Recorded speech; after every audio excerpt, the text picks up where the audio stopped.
अफसर की, समीर वानखेड़े की, जो एनसीबी की जांच संभाले हुए है, जो नारकोटिक्स कंट्रोल ब्यूरो की उस जांच को लीड कर रहा है, जो आर्यन खान का नाम सामने रखती है, जो अनन्या पांडे से पूछताछ करती है। लेकिन इस सब के बावजूद जांच उन पर नहीं, जांच की आंच खुद उस अफसर पर आती है, यानी कि समीर वानखेड़े पर आती है। और आज इसीलिए मैं पूछना चाहती हूं सीधे सीधे ये सवाल मैं पूछना चाहती हूं कि समीर वानखेड़े पर इस जांच की आज क्यों है। अब उन्हीं पर तरह तरह के सवाल उठाए जा रहे हैं, कोई उन पर भ्रष्टाचार के आरोप लगा रहा है, कोई उनके धन पर सवाल उठा रहा है। हाल ही में ड्रग्स केस की जांच कर रहे अधिकारी की ही जांच की मांग होने लगी है। इस पूरे विवाद को पेचीदा बनाने की कोशिश की जा रही है। ऐसा लग रहा है कि मानो क्रूज ड्रग्स केस की जांच कहीं पीछे छूट गई है। सिर्फ और सिर्फ समीर वानखेड़े को घेरने में जुट गए हैं लोग।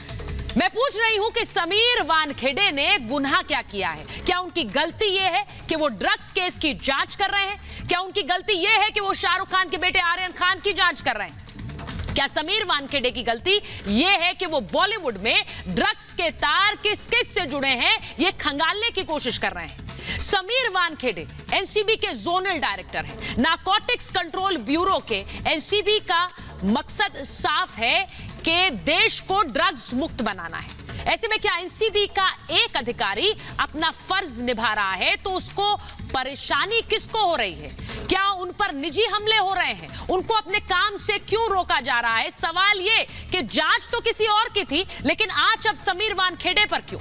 समीर वानखेड़े पर निजी हमले क्यों हो रहे हैं? और ये इसलिए हम पूछ रहे हैं क्योंकि समीर वानखेड़े पर अब किस तरह व्यक्तिगत आरोप लगाए जा रहे हैं। एनसीपी के नेता नवाब मलिक ने आज समीर वानखेड़े के निजी दस्तावेज सार्वजनिक कर दिए। ट्विटर पर नवाब मलिक ने समीर वानखेड़े का जन्म प्रमाण पत्र, उनका बर्थ सर्टिफिकेट साझा किया। मैं पूछ रही हूं कि इस देश के अफसरों का कोई निजी जीवन नहीं है क्या? आप कैसे किसी अधिकारी के साथ जो भारत के कानून का पालन करने के लिए प्रतिबद्ध है, उसके साथ उसके निजी जीवन को सार्वजनिक कर सकते हैं? क्या इस देश में निजता का अधिकार सिर्फ नेताओं के पास है? क्या इस देश में निजता का अधिकार सिर्फ अभिनेताओं के पास है? क्या एक सरकारी मुलाजिम के पास कोई निजता का अधिकार नहीं है क्योंकि उनके तो प्रमाण पत्र आप खुलकर सामने रख रहे हैं? क्या ड्रग्स के खिलाफ कार्रवाई करने पर अब अधिकारियों पर निजी हमले होंगे? अधिकारियों के परिवार पर सवाल उठाए जाएंगे? आपको हमला करना ही है तो ड्रग्स के खिलाफ हमला कीजिए, उस पर वार कीजिए। व्यक्तिगत वार क्यों? ड्रग्स देश की नई पीढ़ी को बर्बाद कर सकती है और यह बात खुद समीर वानखेड़े की पत्नी हमसे कह रही है, रिपब्लिक भारत से कह रही है। और समीर वानखेड़े जैसे अधिकारी उसी ड्रग्स के खिलाफ लड़ रहे हैं और यही वजह है कि जो ड्रग्स से सुधारे गए बच्चे हैं वो आज समीर वानखेड़े को धन्यवाद कहते हैं। ये उनकी पत्नी ने हमसे कहा। एक अफसर के धर्म का उनके कर्म से क्या रिश्ता है और उनके कर्म में उनके धर्म को लाने का मकसद क्या है? ये सवाल आज हम पूछ रहे हैं क्योंकि एनसीपी नेता नवाब मलिक सुबह 9:37 पर एक ट्वीट करते हैं। इस ट्वीट के जरिए सार्वजनिक प्लेटफॉर्म पर समीर वानखेड़े की जन्म प्रमाण पत्र साझा कर देते हैं। जैसा मैंने आपको बताया, एक अफसर का निजी दस्तावेज सबके सामने रख देते हैं। इस निजी दस्तावेज को शेयर करते हुए एनसीपी नेता नवाब मलिक कहते हैं, ध्यान से सुनिए, वो कहते हैं कि ये समीर दाऊद वानखेड़े हैं, समीर दाऊद वानखेड़े। और ये भी कहते हैं कि समीर दाऊद वानखेड़े का फर्जीवाड़ा यहीं से शुरू हुआ। अपने इस ट्वीट से नवाब मलिक ये साबित करने की कोशिश कर रहे थे कि समीर वानखेड़े हिंदू नहीं है, मुसलमान है। इस बात पर गौर करने की जरूरत है। एनसीबी का एक जोनल डायरेक्टर जो क्रूज ड्रग्स केस की जांच कर रहा है वो किस धर्म का है ये बताने की कोशिश क्यों हो रही है? एक अफसर जो दिन रात मेहनत कर देश को ड्रग्स मुक्त करने की कोशिश में जुटा है, इसी देश के कानून को स्थापित करने की कोशिश कर रहा है, अपने कर्तव्यों का पालन करने की कोशिश कर रहा है, उस अफसर का धर्म बताने की कोशिश क्यों हो रही है? क्या फर्क पड़ता है? मैं आज खुलकर पूछ रही हूं महाभारत में कि क्या फर्क पड़ता है कि समीर वानखेड़े का धर्म क्या है, समीर वानखेड़े की जाति क्या है? क्या इस देश में अब अफसर से जाति और धर्म पूछी जाएगी? यह सवाल एक अफसर जो संविधान की शपथ लेकर देश की सेवा शुरू करता है, क्या उससे उसका धर्म, उसकी जाति पूछनी चाहिए? क्या ड्रग्स केस के समीर वानखेड़े के धर्म और जाति से कोई लेना देना है? सवाल आज महाभारत में ये पूछ रही। और इसी के साथ साथ निशाना वानखेड़े या फिर एनसीबी? ये सवाल इसलिए पूछ रही हूं कि समीर वानखेड़े क्या किसी व्यक्तिगत जांच को लीड कर रहे हैं? क्या वो कोई व्यक्तिगत जांच कर रहे हैं? ये जांच नारकोटिक्स कंट्रोल ब्यूरो की है, ये जांच एनसीबी की है, और एनसीबी पूरे देश में ड्रग्स के खिलाफ अभियान चलाती है और ड्रग्स मुक्त भारत करने के लिए ही जगह जगह जांच करती है, जगह जगह रेड करती है और लोग उससे जुड़े हुए लोगों को पकड़ती है। ये जांच समीर वानखेड़े की नहीं है, ये जांच एनसीबी की है। तो अगर एनसीबी जिस जांच को कर रही है उसे रोकने की कोशिश है, तो क्या आप हमला समीर वानखेड़े पे कर रहे हैं? समीर वानखेड़े पर व्यक्तिगत हमले की कोई जरूरत नहीं है। समीर वानखेड़े पर हमला कर क्या आप एनसीबी को उनके काम करने से रोक रहे हैं? ये सवाल मैं इसलिए पूछ रही हूं क्योंकि समीर वानखेड़े एनसीबी के अफसर हैं, वो काम कर रहे हैं जो नारकोटिक्स कंट्रोल ब्यूरो अपने काम के दायरे में देश में ड्रग्स मुक्त अभियान चलाने के चलते करती है। ऐसे में ये हमला समीर वानखेड़े पर है या फिर एनसीबी पर है जो लगातार रेड्स कर रही है और कई हाई प्रोफाइल लोग उस जांच के घेरे में आ रहे हैं। आज महाभारत इसी पर। अगर इस सारे मामले में मुझे मेरी सिस्टर इन लॉ को, मेरे फादर इन लॉ को, मेरे फैमिली को घसीटा जा रहा है, तो शायद ये एक छोटी सी कीमत है जो इस देश के लिए हम लोग चुका रहे हैं। ये जो जवान हैं, ये जो ऑफिसर्स हैं, ये बहुत बड़ा काम कर रहे हैं। हमें ये शायद छोटी प्राइस चुकानी पड़ रही है, चुका लेंगे, ये भी फाइट हम कर लेंगे। मैं यही कहना चाहता हूँ कि डरो मत। ठीक है, मेरा बेटा आज अभिमन्यु है, वो चक्रव्यूह में थोड़ा फंस गया है, लेकिन हम अभी महाभारत शुरू किया है, एंड हम करेंगे, हम अर्जुन बन के बाहर आएंगे। ये मेरा वादा है, आपसे भी वादा है, टीवी के माध्यम से, सरकार से भी, पुलिस से भी, सबसे बोलना चाहता हूँ। एज ए फादर कितना दुख होता है, एक उसके जवाई को अरेस्ट किया, ड्रग ही बोलूंगा, जो कंटिन्यू ड्रग लेता है, 10 महीना अंदर रहा, उसके बाद तो तुम्हारी जबान कुछ नहीं खुली, उसके बाद तो कोई आगे नहीं आया, ना मंत्री, ना संतरी, ना फंतरी, कुछ भी नहीं आया। जैसा वो जामीन पे छूटा, ये भाई साहब कहाँ से आए, और जो मेरे परिवार पे, मेरे बेटी पे, मेरे बेटे पे आरोप लगने लगे, हम लोग खराब लोग हैं। तो आज रिपब्लिक मीडिया नेटवर्क ने समीर वानखेड़े की पत्नी क्रांति रेडकर से बात की। आज रिपब्लिक मीडिया नेटवर्क ने समीर वानखेड़े के पिता ज्ञानचंद वानखेड़े से बात की, जिन्होंने खुलकर कहा है रिपब्लिक मीडिया नेटवर्क पर कि उनका नाम दाऊद नहीं है, और वो ये भी कह रहे हैं कि व्यक्तिगत हमले, उनके परिवार पर हमले किए जा रहे हैं सिर्फ इसलिए कि समीर वानखेड़े को उनके काम से, उनके कर्तव्य से भटकाया जा सके। आज मैं महाभारत में शुरुआत करूं एक बड़ी खबर के साथ। बड़ी खबर अपने दर्शकों को बता रही हूं कि धर्म पर वानखेड़े की पत्नी का जवाब, मैं और मेरे पति जन्म से हिंदू हैं। क्रांति वानखेड़े कभी धर्मांतरण नहीं किया, ये कह रही हैं। उन्होंने कहा कि सभी धर्मों का सम्मान करते हैं हम दोनों। क्रांति रेडकर का बड़ा बयान जो कि उन्होंने रिपब्लिक मीडिया नेटवर्क पर दिया, रिपब्लिक भारत पर दिया। उन्होंने कहा कि हम सभी धर्मों का सम्मान करते हैं और जिस तरह के आरोप लगाए जा रहे हैं धर्म को लेकर, वो बेहद दुखद है, लेकिन ये शायद समीर को उनके काम से, उनके कर्तव्य पद से भटकाने के लिए किए जा रहे हैं, और समीर अपने कर्तव्य पद से भटकने वाले नहीं हैं। ये बड़ी खबर मैं आपको बता रही हूं, और इसी के साथ साथ कैसे आगे ये भी बताऊंगी कि उनके पिता ने बड़ी बात क्या कही है, वो भी मैं आपको बताऊंगी। मेरे साथ एनसीबी से रीमा जुड़ेंगी और साथ ही सृष्टि पांडे जुड़ेंगी। मैं उस पर आऊं उससे पहले मैं बता दूं महाभारत में आज मेरे साथ कौन कौन जुड़ रहा है। मेरे साथ जुड़ रहे हैं बीजेपी नेता राम कदम जी, मेरे साथ जुड़ रहे हैं ब्रिगेडियर सुधीर सावंत जो कि सांसद रह चुके हैं और आज वो एनसीबी पहुंचे थे जहां उन्होंने समीर वानखेड़े का समर्थन किया। मेरे साथ जुड़ रही है सोशल एक्टिविस्ट प्रीति पांडे, मेरे साथ जुड़ रहे हैं एनसीपी के राष्ट्रीय प्रवक्ता बृजमोहन श्रीवास्तव जी, और मेरे साथ जुड़ रहे हैं पॉलिटिकल एनालिस्ट किशोर तिवारी जी। बहुत बहुत स्वागत है आप सभी का। और मैं शुरुआत करना चाहती हूं बृजमोहन जी के साथ और राम कदम जी के साथ। बृजमोहन जी, क्योंकि मैंने आज क्रांति रेडकर से बात की जो समीर वानखेड़े की पत्नी है, क्योंकि मैंने आज उनके पिता से बात की जिनके नाम को लेकर आपने एक पूरा एलिगेशन कैंपेन चलाया है, इसीलिए शुरुआत आपसे करना जरूरी है। और राम कदम जी आप जरूर सुनिएगा क्योंकि मैं चाहूंगी कि उस पर जवाब आप दें। बृजमोहन जी, एक व्यक्ति का कर्म जरूरी है या उसका धर्म जरूरी है?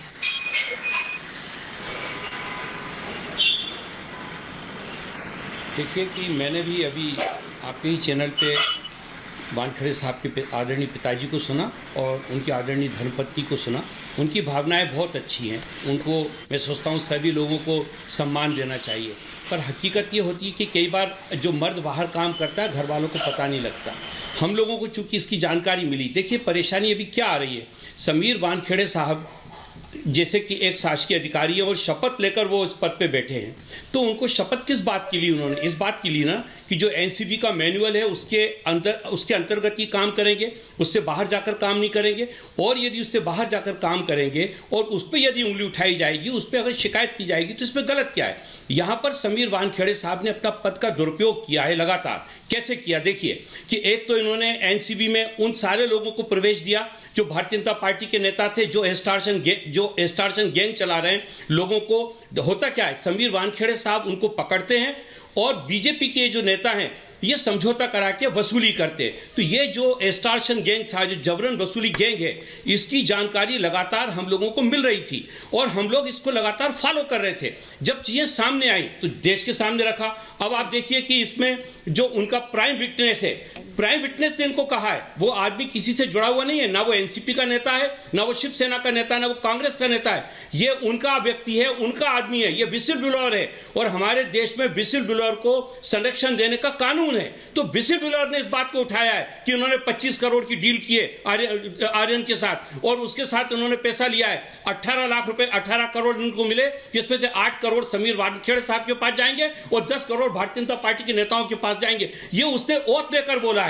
जिस आप समझती हैं कि शपथ पे अगर कोई आदमी बात कह रहा है, अगर उसने गलत बात की है तो उसको जेल भी होगी। उस शपथ के ऊपर उसने बात की है, शपथ कोई मानने को तैयार नहीं है। लेकिन वानखेड़े साहब ने अभी तक शपथ लेके कोई बात नहीं की है, वो सिर्फ वेग बात कह रहे हैं। जी बृजमोहन जी, मैं आपको बीच में नहीं काटूंगी क्योंकि आप अपनी बात पूरी कर लें, उसके बाद मैं बोल रही हूं। बृजमोहन जी, आपने कहा शपथ में बात की और आरोप लगाए वसूली के, यानी आप ये कह रहे हैं जो शपथ में बात करता है और वसूली के आरोप लगाता है वो सही कहता है। तो एक आरोप शपथ में सचिन वाजे ने भी लगाया था सर, और एक आरोप शपथ में परमवीर सिंह ने भी लगाया था। जिन पर आरोप लगाए उनको आप आज भी डिफेंड करते हैं सर, कहते हैं उन्होंने कोई वसूली नहीं की। आप जानते हैं मैं क्या कह रही हूँ, आपके नेता की बात कर रही हूँ, मैं उसमें नहीं जाना चाहती सर। अगर मैं सिर्फ ये कह रही हूँ कि सर समझ जाइए मैं क्या कह रही हूँ, मैं उसमें जाना नहीं चाहती। आप जवाब दें, मैं एक बार राम कदम जी के पास जाती हूँ। उसके बाद अनिल देशमुख साहब को इस्तीफा देना पड़ा कि नहीं? अनिल देशमुख साहब को इस्तीफा देना पड़ा कि नहीं? परमवीर सिंह गायब है कि नहीं? ठीक है, यही तो अगर ऐसी बात है तो समीर वानखेड़े साहब को भी अलग हो जाना चाहिए जांच से। अब राम कदम जी ये बताइए, वो कह रहे हैं कि भाई अनिल देशमुख जी तो इस्तीफा देकर बैठ गए, तो अब क्यों नहीं होना चाहिए? अगर आरोप लग रहा है तो इस्तीफा दे दें समीर वानखेड़े, ये बृजमोहन जी का कहना है। राम कदम जी। सुचित्रा जी, आरंभ में इस्तीफा रिपब्लिक अर्नब स्वामी जी और सभी टीम को वे अभिनंदन के पात्र है। अपने ड्रग के खिलाफ जो मुहिम छेड़ी है, बहुत बहुत आपका अभिनंदन सारा देश इस समय कर रहा है। देश की अपेक्षा थी कि ड्रग की लड़ाई सारे दल एक साथ लड़ते, पर विडंबना इस बात की है कि महाराष्ट्र की सरकार जो अफसर ड्रग माफिया के विरोध में काम कर रहे हैं, उन पर टूट पड़ रहे हैं। ये महाराष्ट्र के तीनों दल उसी अफसर को न केवल बदनाम कर रहे हैं, बल्कि अपमानित करके उसके माँ पिता सभी पूरे परिवार को वो इस उनके सियासी जंग में खींच रहे हैं। क्या कारण है? कौन सा अपराध किया समीर वानखेड़े जी ने? क्या किसी ड्रग के खिलाफ कार्रवाई करना कोई गुनाह है, कोई अपराध है? क्या मंशा है महाराष्ट्र सरकार की तीनों दलों की? ड्रग माफिया का खुलेआम पहाड़ की तरह, चट्टान की तरह उनके पीछे ये तीनों दल खड़े हैं, उनका समर्थन कर रहे हैं। कौन सी वसूली आ रही है इन्हें? कौन से हफ्ते उनसे वसूले जा रहे हैं? कल भी प्रभाकर की बात आई सुचरिता जी, वो प्रभाकर को सामने वाला शख्स कौन है, उसके पीछे का अदृश्य हाथ कौन है? मंत्रालय में महाराष्ट्र के कौन से मंजिल पर उसका आका बैठता है? सारी साजिश एनसीबी को बदनाम करने की और ड्रग माफिया को फायदा पहुंचाने की। अब ड्रग माफिया को यह फायदा क्यों पहुंचा रहे हैं, ये देश को बताने की आवश्यकता नहीं, देश जानता है। जिस वाजे के गाड़ी में पैसे गिनने की मशीन मिलती है उस वाजे का ये समर्थन करते हैं। मुख्यमंत्री स्वयं विधानसभा के सदन में कहते हैं वाजे कोई कसाब नहीं है। अब वानखेड़े जी के बारे में किसने बोलने का छोड़ दिया बताइए? उद्धव ठाकरे जी बोले, शरद पवार जी बोले, हर दूसरे दिन नवाब मलिक पत्रकार वार्ता कर रहे। क्या उन्होंने बिगाड़ा है? कोई ये आर्यन के खिलाफ या शाहरुख खान के खिलाफ कोई नहीं है। ये ड्रग के खिलाफ की लड़ाई है, ये ड्रग के खिलाफ की जंग। ये महाराष्ट्र के तीनों दल क्यों नहीं साथ देते? ये तो स्वयं कार्रवाई करेंगे नहीं। जो कार्रवाई करेगा ये तीनों की तीनों दल वसूली के लिए उसके विरोध में खड़े हो जाएंगे। आपने कहा कि सदन में बचाव किया गया, मैं वही बात इन्हें याद दिलाना चाहती हूं कि सदन में बचाव किया गया, लेकिन वो बचाव आज जब एक ड्रग मुहिम चल रही है तो क्यों नहीं हो रहा है? ये सवाल वाजिब है। और ये सवाल किशोर तिवारी जी आऊंगी आपके पास, उसके बाद प्रीति और ब्रिगेडियर सावंत आपके पास भी आ रही हूं। लेकिन बड़ी खबर आप बता दूं, क्योंकि हमने आपसे थोड़ी देर पहले समीर वानखेड़े की पत्नी से बात की और उनके पिता से बात की, और उनके पिता कह रहे हैं कि मेरे बेटे को फंसाने की साजिश हुई है, मेरा नाम दाऊद वानखेड़े नहीं है। वो कह रहे हैं मैं जन्म से हिंदू हूं। ज्ञानदेव वानखेड़े ने अपना नाम बताया, अपनी पहचान बताई और अपने डॉक्यूमेंट्स दिखाए रिपब्लिक भारत पर, और दस्तावेज दिखाते हुए उन्होंने कहा है कि दस्तावेज दिखाते हुए उन्होंने कहा कि इस पूरे मामले की जांच हो। ये बड़ी खबर आपको बता रही हूं कि ज्ञानदेव वानखेड़े ने अपनी पहचान बताते हुए सारे डॉक्यूमेंट्स रिपब्लिक भारत पर दिखाए। ये हटाइए जरा, मैं रीमा और सृष्टि के पास जाना चाहती हूं। इसको हटाइए स्क्रीन से। रीमा और सृष्टि के पास मैं जा रही हूं। रीमा, पहले आपके पास आ रही हूं। ज्ञानदेव वानखेड़े ने थोड़ी देर पहले बात की हमसे और उन्होंने सारे डॉक्यूमेंट्स उठाकर रख दिए सामने और एक एक करके अपने सरकारी दस्तावेज दिखाते हुए कहा कि ये एक पूरी साजिश मेरे बेटे को फंसाने की है। वो बेटा जो शायद इस वक्त भी एनसीबी में काम कर रहे हो। रीमा, उनके पिता यानी समीर वानखेड़े के सुचरिता पिता और उनकी पत्नी दोनों ने साफ कर दिया है कि जो वो ईमानदारी से काम कर रहे हैं उसकी सजा भुगतना पड़ रहा है उनके पूरे परिवार को। जिनकी मां की डेथ हो चुकी है उनका धर्म का एंगल लाया जा रहा है। ये कितनी हास्यास्पद बातें हैं कि एक ऑफिसर जो काम कर रहा है, अगर किसी को किसी बात को लेकर शक है, कोई संदेह है, तो थोड़ा सब्र कर ले, इंतजार कर ले। जब एनसीबी ने भी कह दिया है कि हम जांच कर रहे हैं, हम एलिगेशन के ऊपर काम कर रहे हैं, तो फिर सबको सब्र रखना चाहिए। इस तरीके से आपा खोकर किसी ऑफिसर्स के परिवार को इस पूरे सवालों के घेरे में लाना, उस पर निजी हम आरोपों की बात हो रही थी और जो व्यक्तिगत आरोप लगाए गए उनकी बात हो रही थी। मैं एक बार ब्रिगेडियर सुधीर सावंत के पास जाना चाहती हूँ। ब्रिगेडियर सावंत, आप आज पहुंचे थे एनसीबी और वहां पर आपने समीर वानखेड़े के समर्थन में जिस तरह से आप समर्थन में पहुंचे, मुझे बताइए कि क्या ये समर्थन इस वक्त देश भर में मिल रहा है समीर वानखेड़े को?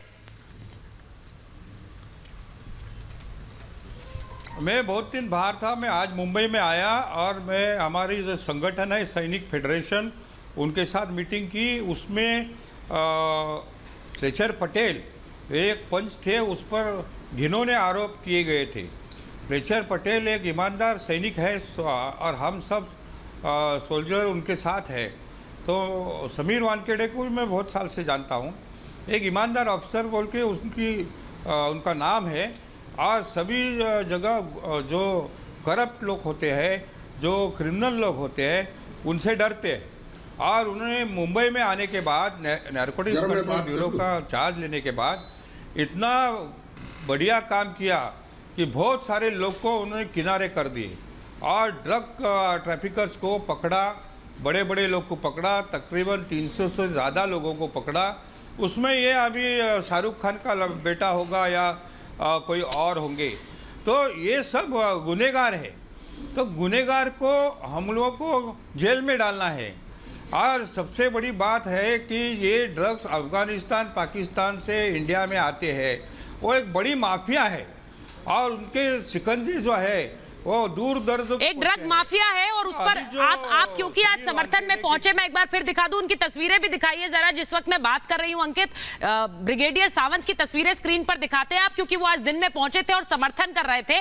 बहरहाल मैं अपने दर्शकों को बताती हूं कि समीर वानखेड़े पे जो आरोप लगे, किशोर जी उसके बाद आपके पास आ रही हूं, समीर वानखेड़े किस तरह से उन आरोपों का जवाब दे रहे हैं उस शपथ के रूप में, उस शपथ पत्र के रूप में जो आज उन्होंने कोर्ट में दायर किया है। समीर वानखेड़े कह रहे हैं कि मेरे पिता हिंदू हैं, मां मुसलमान थी, मेरे पिता का नाम ज्ञानदेव वानखेड़े है। ये उस शपथ पत्र का हिस्सा है जिसमें उन्होंने ये सारी बातें लिखी हैं। इसमें उन्होंने कहा कि मेरा नाम धर्मनिरपेक्ष परिवार में मेरा जन्म हुआ, मुझे अपनी संस्कृति पर गर्व है। 2006 में शबाना कुरैशी से मेरा निकाह हुआ था, 2016 में शबाना के साथ मेरा तलाक हुआ और 2017 में क्रांति दीनानाथ रेडकर से मेरी शादी हुई। यह सब कुछ उस शपथ पत्र का हिस्सा है जो कि समीर वानखेड़े ने आज दायर किया। लड़ाई वो ड्रग्स के खिलाफ लड़ रहा है, लेकिन एक व्यक्तिगत लड़ाई के खिलाफ भी उन्हें लड़ना पड़ रहा है। नवाब मलिक ने मानहानि की है, ये उन्होंने उस शपथ पत्र में लिखा। जन्म प्रमाण पत्र मेरा साझा किया, ये करना मेरी निजता का हनन है। मेरे परिवार की मानसिक प्रताड़ना हुई, नवाब मलिक के कारण मेरे परिवार पर दबाव एक तरह से बन गया है, क्योंकि एक मानसिक प्रताड़ना उन्हें दिन रात झेलनी पड़ रही है। वो लिख रहे हैं कि मेरे परिवार झूठे आरोपों से प्रताड़ित है, आहत है। ये सब बातें उस शपथ पत्र में लिखी गई हैं जो शपथ पत्र आज उन्होंने कोर्ट में दायर किया है। मैं बड़ी खबर अपने दर्शकों को बताऊं कि आज जब हमारे साथ समीर वानखेड़े के पिता ने बात की तो उन्होंने सीधे सीधे कहा कि मेरे बेटे ने कल रात मुझसे बात की है। मैं अपने दर्शकों को एक्सक्लूसिव बता रही हूं, आज ज्ञानदेव वानखेड़े ने थोड़ी देर पहले हमसे बात की है और उन्होंने कहा कि मेरे बेटे ने कल रात मुझसे बात की और मुझे कहा कि दबाव में मत रहिएगा, घबराइएगा मत, और यह भी कहा कि मेरी गिरफ्तारी हो सकती है। यानी कि एक एंटिसिपेशन, एक मन में जिस तरह की कार्रवाई हो रही है उससे उन्होंने अपने पिता से कहा कि मेरी गिरफ्तारी हो सकती है, मुझे फंसाने की साजिश हो रही है, लेकिन डरिएगा मत आप। ये बात कही गई है। मैं बड़ी खबर अपने दर्शकों को बता रही हूं क्योंकि जिस तरह से आज ज्ञानदेव वानखेड़े यानी समीर वानखेड़े के पिता ने एक्सक्लूसिवली हमसे बात की और उसके बाद उन्होंने ये बात कही कि मेरे बेटे ने रात को मुझसे बात की है, फोन पर बात की और कहा कि मेरे खिलाफ साजिश हो रही है, मेरी गिरफ्तारी हो सकती है, आप घबराइएगा मत। उन्होंने ये भी कहा कि मेरा बेटा अर्जुन बनकर बाहर निकलेगा इस पूरे चक्रव्यूह से। मैं ये सुनिए क्या क्या कहा है उनके पिता ने। उन्होंने कहा कि मुझे मेरे बेटे पर गर्व है। ये उनके पिता की बात बता रही हूं आपको। रिपब्लिक भारत से बात की, उन्होंने कहा मेरे बेटे को फंसाने की साजिश हो रही है। यह भी कहा कि नवाब मलिक के दामाद को गिरफ्तार किया था, उसी के बाद से उसके बाद ये कार्रवाई हुई है। नवाब मलिक एक तरह से बदला ले रहे हैं। ये सब उनके पिता के आरोप है। मैं न्याय के लिए कोर्ट जाऊंगा, ये महाभारत लड़ने के लिए तैयार हूं, कह रहे हैं समीर वानखेड़े के पिता। मैं पुलिस के पास नहीं जाऊंगा, मैं कोर्ट जाऊंगा और कानूनी रूप से इस लड़ाई को लड़ूंगा। उन्होंने ये भी कहा अपने बेटे के बारे में और कहा कि वो अर्जुन है, वो इस लड़ाई को लड़ेगा और जीतेगा भी और पूरा परिवार उनके साथ है। मैं एक बार मैं सृष्टि के पास जा रही हूं, सीधे जुड़ी हुई है हमारे साथ एनसीबी पे किशोर जी, उसके बाद आ रही हूं आपके पास। सृष्टि जरा मुझे बताइए वहां से, मुझे जरा बताइए जिस तरह से ज्ञानदेव वानखेड़े ने पूरी बातें रखी हैं, आज उनके पिता ने बातें रखी हैं, ये सीधे सीधे दिखाता है इस वक्त भी समीर वानखेड़े एनसीबी में काम कर रहे हैं। आज बात तो होनी थी अनन्या पांडे की, वो तो पहुंची नहीं। आज बात होनी थी आर्यन खान की बेल की जिस पर कल सुनवाई होनी है, बात उसकी नहीं हुई, बात समीर वानखेड़े की हो रही।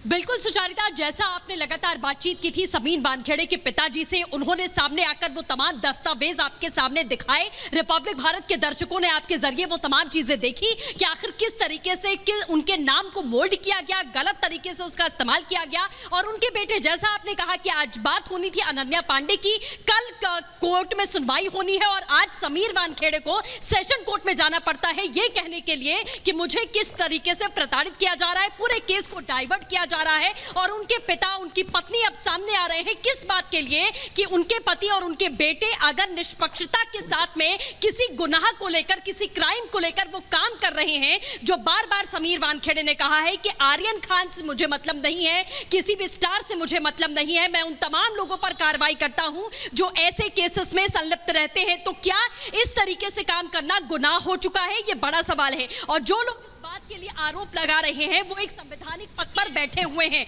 वो मंत्री हैं, वो कोई ऐसे नेता नहीं है, बल्कि वो मंत्री हैं नवाब मलिक साहब, जिन्होंने तमाम बातें कही हैं। क्या वो इस बात को एक्सेप्ट करना चाहते हैं कि अगर ड्रग्स माफिया या ड्रग रैकेट चल रहा है तो वो चलता रहे, उस पर कार्रवाई होना गलत है? क्या वो इन चीजों को और बढ़ावा देना चाहते हैं? ये अपने आप में बड़े सवाल है, क्योंकि अगर एक ऑफिसर काम कर रहा है इस तरीके से तो आपको साथ देना चाहिए या फिर आपको उसका पैर पकड़कर खींचकर उसे और ज्यादा गड्ढे चूल्हे में गिराना चाहिए कि वो निष्पक्षता के साथ में काम इन मामलों को लेकर क्यों कर रहा है। ये बड़े सवाल हैं। जिस ऑफिसर को आपको शाबाशी देनी चाहिए, आप लगातार उसे कटघरे में खड़ा कर रहे हैं कि आप यहाँ पर किस तरीके की कार्रवाई कर रहे हैं। ये अपने आप में बड़े सवाल है और उनके पिता, उनकी पत्नी को सामने और जो सवाल इस पूरे मामले से उठ रहे हैं, सृष्टि, इस केस का लेना देना क्या? जी, मैं एक बार बता देती हूँ कि क्यों हम कह रहे हैं कि बात तो ड्रग्स की हो रही थी लेकिन आरोप समीर वानखेड़े पर लग रहे हैं। मैं इसलिए कह रही हूं क्योंकि ड्रग्स केस में आर्यन की जांच हो रही थी। अनन्या पांडे से आज पूछताछ होनी थी, उनको समन किया गया था। अनन्या आज पूछताछ के लिए नहीं पहुंची है, इनकी जांच हो रही थी। निजी कारण का हवाला देकर वो नहीं आई आज एनसीबी के समन के लिए। जांच करने वाले वानखेड़े की उल्टा घेराबंदी हो रही है। समीर वानखेड़े पर आज एक बार फिर निजी हमले हुए। अब मामला तो शुरू हुआ था आर्यन खान से, उसके बाद अनन्या पांडे से, जिनको समन किया गया, लेकिन अब ऐसा लग रहा है वो फोकस शिफ्ट हो गया। अब सारे के सारे आरोप समीर वानखेड़े पे, यानी उस अफसर पर जो इस पूरे मामले की जांच कर रहे हैं। निजी हमले वानखेड़े पर हुए, उनके धर्म पर भ्रम फैलाने की कोशिश की गई, जिसको लेकर उनके पिता ने अभी थोड़ी देर पहले हमसे बात की और कहा कि मेरा नाम दाऊद वानखेड़े नहीं है। ये सब क्यों किया जा रहा है? वानखेड़े की मां, उनके पिता, उनकी बहन, तीनों को विवाद में खींचा गया, क्योंकि आपको याद होगा उनकी बहन के साथ भी फोटोएं साझा की गई और फोटोएं साझा कर कर यह बताने की कोशिश की गई कि देखिए समीर वानखेड़े तो दुबई में घूम रहे थे और वो किस तरह से वहां पर एक्सटॉर्शन कर रहे थे। मैं एक बार प्रीति आपके पास आ रही हूं। प्रीति, जिस तरह से इस पूरे मामले में, मुझे माफ कीजिए थोड़ी देर से आ रही हूं क्योंकि बीच में खबर एक और आ गई थी, मुझे बताइए जिस तरह से ये पूरा एक्सटॉर्शन का मामला बन गया, बात तो थी आर्यन पर और अनन्या पर, अब आरोप लग रहे हैं समीर वानखेड़े पर। सुचेता जी, क्योंकि समय कम है, 1 मिनट में अपनी बात को रखूंगी। सबसे पहली बात कि उनका नाम, ये जो इन्होंने कहा है समीर दाऊद वानखेड़े, पहले उन नेताओं को शर्म आनी चाहिए जो नेता आज उनको दाऊद के साथ जोड़ रहे हैं। ये वो नेता हैं जिन्होंने 20 साल 25 साल दाऊद के भिड़ी बाजार की बिल्डिंग पे कभी काम नहीं किया। इनकी हैसियत नहीं हुई कि वो उस पे काम कर सके और जो वहां पे अंडरवर्ल्ड का एक कनेक्शन है महाराष्ट्र में, उसको किसी तरीके से। एक सेकंड तिवारी जी एक मिनट बोलने दीजिए, उसके बाद आपकी गवर्नमेंट की हिम्मत, एक मिनट रुक जाइए, एक मिनट। आपकी गवर्नमेंट की हिम्मत नहीं हुई अंडरवर्ल्ड पे काम करने की। और अगर आप लोगों को गलती से भी ये बात लगती है, सुन लीजिए, अगर आपको गलती से भी बात लगती है कि जो आपने अर्नब गोस्वामी के साथ पिछले दिवाली किया, इस बार अगर आप ये करेंगे तो जनता देखेगी आप गलतफहमी में। अगली बार सत्ता में आने के लिए यही जनता आपको तरसा देगी, लिखवा लीजिए मेरे इस बात को। और जो नेता समीर वानखेड़े के पीछे पड़े उनको अपनी हैसियत में रहना चाहिए। मंत्री हैं, मंत्री की तरह रहे, कैबिनेट मिनिस्टर की तरह रहे, गजेड़ी और चर्सियों के वकील बन के मत बैठे। और समीर वानखेड़े जो देश का इतना अच्छा ऑफिसर है, उसको अपना काम करने दे। तिवारी जी, आप लोग पीछे पड़ गए समीर वानखेड़े के, पूरा देश देख रहा है और पूरा देश हंस रहा है। और सुनिए, ये पैसे की डील कहीं आपके नेताओं के घर पे तो नहीं हुई? मैं तो कह रही हूँ पैसे की डील, ये पैसे की डील आपके नेताओं के घर पे तो नहीं हुई। मुझे तो लग रहा है कि ये आपके नेताओं। ठीक है किशोर जी रिस्पॉन्ड करिए। किशोर जी बोलिए। आपके घर गए, कितने नोट आपके नेताओं के घर गए, ये भी बता दीजिएगा किशोर जी, जल्दी से। ये देखो ऐसे बेहुदे आरोपों का तो जवाब नहीं देता मैं, लेकिन सर वो आरोप जो समीर वानखेड़े पे लगे वो बहुत शालीन है क्या? वो बहुत शालीन है क्या जो समीर वानखेड़े पर लगे? वो शालीन आरोप है? मैं मेरी बात तो करो। नहीं, मैंने आपने कहा बेहुदा आरोप, तो मुझे लगा शायद वो आरोप शालीन है। हमारे जी बोलिए। नहीं, मेरी बात सुन लो। देखो, श्रीवास्तव जी ने पहले ही बोला कि एनसीबी, देखो उनके व्यक्तिगत जीवन में ना मुझे जाना है ना मुझे किसी को आहत करना है, ये इमोशनल नहीं है। 25 करोड़ अगर शाहरुख खान से उगाई का मामला आता है और एनसीबी जो 40-50 रेड करती है तो पता नहीं क्या हो रहा, नहीं पता। अरे भाई, उन्होंने नहीं बोला, उनकी पत्नी 2 है तो क्या पिताजी 2 है? ये फर्जीवाड़ा करने वाला आदमी है। उनके पिताजी का नाम ध्यान दे हुए कि दाऊद है, ये तो क्लियर करे। अरे प्रीति, तुमको मालूम नहीं? अरे बहुत डिटेल में जाना है अभी। अरे आपके नवाब मलिक तो स्टिंग ऑपरेशन। किशोर जी, मैं जानती हूँ आप बहुत अनुभवी हैं, लेकिन वो अनुभव आपका सर वो अनुभव जो है वो एक ही तरफ के आरोप देखता है, बाकी आरोप शालीन होते हैं। वो बाकी आरोप शालीन होते हैं। मेरा बस सवाल ये था, क्योंकि आज उनका पूरा परिवार इसलिए बात कर रहा है क्योंकि आपने एक अफसर को निशाने पर लिया। आरोप दोनों तरफ से लग रहे हैं। मुझे लगता है अब लोग तय करेंगे कि वो किस तरफ खड़े रहना चाहते हैं। हमने दोनों तरफ के आरोप दिखा दिए। बहरहाल, महाभारत में मेरे पास इतना ही समय था। बहुत बहुत धन्यवाद आप सभी का।